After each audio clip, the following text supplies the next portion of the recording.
दोस्तों, नमस्कार। जो लोग मिथोलॉजी के दीवाने हैं, उनके लिए आज एक सोचने वाली बात लेकर आया हूं। सोचिए, अगर महाभारत के महान योद्धा कर्ण भी उन 7 अमर लोगों में शामिल होते, तो क्या होता? कल्पना कीजिए कि कलयुग के उस महायुद्ध पर उनका होना क्या असर डालता। चलिए, इस दिलचस्प परिस्थिति में गोता लगाते हैं।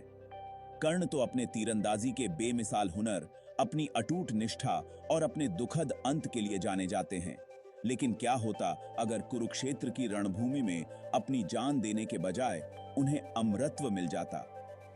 7 अमर लोगों में से एक के रूप में कर्ण, अश्वत्थामा, महाबली, व्यास, हनुमान, विभीषण, कृपाचार्य और परशुराम की श्रेणी में शामिल हो जाते।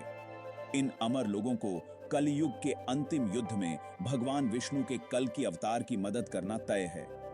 एक बार इस दृश्य की कल्पना कीजिए। कर्ण अपने दिव्य कवच और कुंडलों के साथ इन महान हस्तियों के साथ खड़े हैं। उनकी रणनीतिक बुद्धि और अतुलनीय युद्ध कौशल अंधेरे की ताकतों के खिलाफ लड़ाई में अनमोल साबित होंगे। लेकिन बात सिर्फ उनकी युद्ध क्षमता की नहीं है। कर्ण का जीवन अनगिनत कठिनाइयों के बावजूद अटल धर्म का प्रतीक था। एक अमर के रूप में उनकी उपस्थिति आशा और लचीलेपन की एक मशाल के रूप में काम करेगी, जो हम सभी को याद दिलाएगी कि सबसे अंधेरे समय में भी धर्म की जीत होती है। कलयुग में जहां नैतिक मूल्य अक्सर पीछे छूट जाते हैं, कर्ण जैसा कोई व्यक्ति होना बहुत बड़ा बदलाव लाएगा। वह अनगिनत लोगों को धर्म का पालन करने के लिए प्रेरित करेंगे, ठीक वैसे ही जैसे उन्होंने किया था, और अन्याय के खिलाफ खड़े होंगे। अब बात करते हैं खुद कलयुग युद्ध की।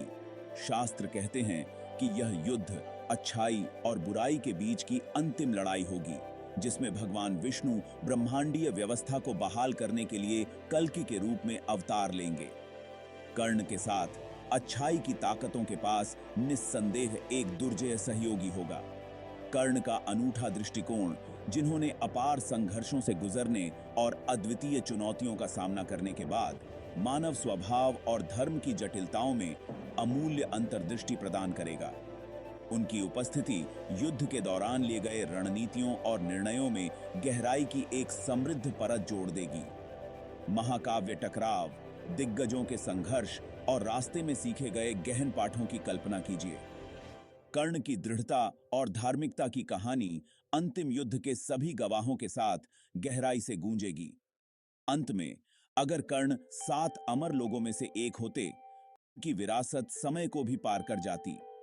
वह आने वाली पीढ़ियों को प्रेरित करते रहेंगे, धर्म की शक्ति और अदम्य मानव भावना के प्रमाण के रूप में खड़े रहेंगे। तो आप क्या सोचते हैं? एक अमर के रूप में कर्ण की उपस्थिति कलयुग युद्ध को कैसे आकार देगी? अपने विचार नीचे कमेंट में जरूर बताएं, और पौराणिक कथाओं की और दिलचस्प खोजों के लिए लाइक, शेयर और सब्सक्राइब करना न भूलें। अगली बार तक ब्रह्मांड के रहस्यों पर विचार करते रहें।